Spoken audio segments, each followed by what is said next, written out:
Bonjour et bienvenue à ce nouvel épisode des Harry contre-attaque. Donc aujourd'hui, on vous parle de Yesterday, film de 2019 qui parle des Beatles. Et oui, on ne parle plus seulement du soft power sud-coréen ou américain, mais là, on vous parle bien du soft power britannique. Oui, finalement, on a décidé de changer de disque. Donc, ce film met en valeur le soft power britannique. Comment? En parlant des Beatles. Et avec Ed Sheeran. L'histoire est que Jake, le personnage principal, se réveille un jour et se rend compte que tout le monde a oublié les chansons des Beatles. Mais si ça vous arrivait, est-ce que vous prendriez cette occasion pour devenir riche et célèbre en vous faisant passer comme auteur, compositeur, interprète de ces chansons-là? Ou vous laisseriez tomber? Eh bien, Jack, lui, il décide de dire au monde entier que c'est lui qui a écrit ces chansons, des Beatles. En tout cas, au début du film. Et ça va l'amener à faire un concours d'écriture en live avec Ed Sheeran. Et il va réussir à battre Ed Sheeran, qui va être très dépité de la chose. Donc ça, c'est un élément du soft power britannique. Parce que ça nous rappelle que The Beatles et Ed Sheeran sont deux de leurs plus grands auteurs, compositeurs et interprètes qu'ils ont produits, entre guillemets, parce qu'ils ne sont pas américains, ils ne sont pas français, mais bien britanniques, et non canadiens comme Justin Bieber, qui est mentionné dans le film. Ou Céline Dion. Qui est pas mentionné dans le film. Qui est présente. Et Ed Sheeran va même dire à Jack qu'il est meilleur compositeur-interprète que lui-même.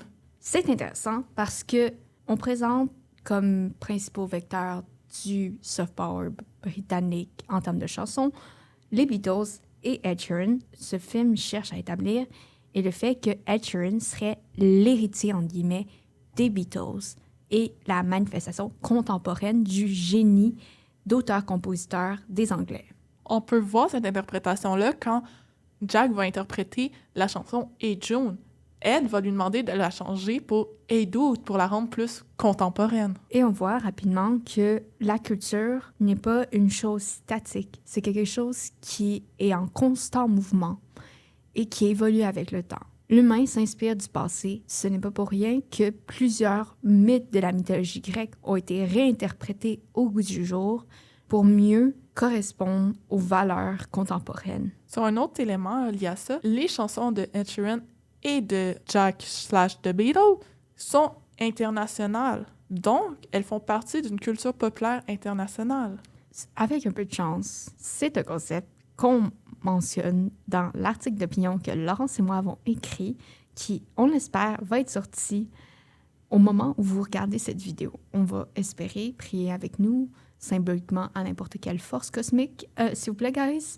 Donc, ce concept est l'idée selon laquelle, avec l'avènement des plateformes de streaming et des réseaux sociaux, une sorte de culture populaire internationale s'est formée par la mise en avant de certaines cultures populaires nationales, dont celles majoritairement américaines, mais ces dernières années, comme vous avez pu le voir avec K-pop Demon Hunters, coréenne, japonaise et chinoise, avec une présence bien évidemment du soft power français et britannique. Et donc, ça fait en sorte que quelqu'un vivant en Chine peut comprendre la même référence que vous à propos de Star Wars et des Stormtroopers. Ici, dans le film Yesterday, c'est la référence culturelle musicale que tout le monde dans le monde va comprendre. C'est-à-dire les Beatles ou Ed Sheeran. À plusieurs moments dans le film, il y a non seulement les chansons des Beatles, mais il y a aussi les chansons de Ed Sheeran, dont sa plus populaire, si je me trompe pas, c'est Shape of You. Un autre élément du film qui sort un peu des chansons, c'est vraiment la représentation de la personnalité britannique. Oui, parce que ce film sert à célébrer la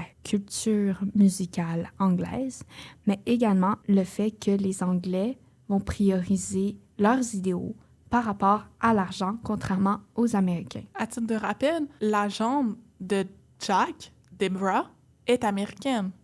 Et elle, quand Jack décide de retirer ses droits d'auteur sur toutes les chansons, elle les compte. Elle dit « Mais passer à côté de ta chance de gagner des milliards. » Alors qu'on voit clairement que Jack, sa priorité est de respecter ses valeurs parce qu'il sait très bien qu'il n'est pas l'auteur de ses chansons. Mais ils sont trop dans le monde à se souvenir qu'il n'est pas l'auteur des chansons. Et donc, il va prioriser se sentir en paix par rapport à ses chansons que se faire de l'argent. Parce que lui, son but dans la vie, c'est de remettre ces chansons-là dans l'espace public pour que chacun puisse profiter du génie des Beatles et du génie britannique et non de se faire de l'argent avec ça. Ce qu'il aime de ces chansons, c'est de les écouter, c'est de les apprécier, c'est leur présence et non l'argent ou la célébrité qu'elle pourrait lui amener. Et il va aller jusqu'à acheter la maison que louent John Lennon et Yoko Ono, qui sont en vie dans cette réalité, pour redonner de cette manière-là aux Beatles. Et même John Lennon, de cette réalité-là, va lui demander s'il va bien. Parce qu'il ne comprend pas, évidemment, pourquoi Jacques fait tout ça. On espère que vous avez aimé cet épisode. N'oubliez pas de commenter et de liker cette vidéo. On se voit pour un prochain épisode. Bye!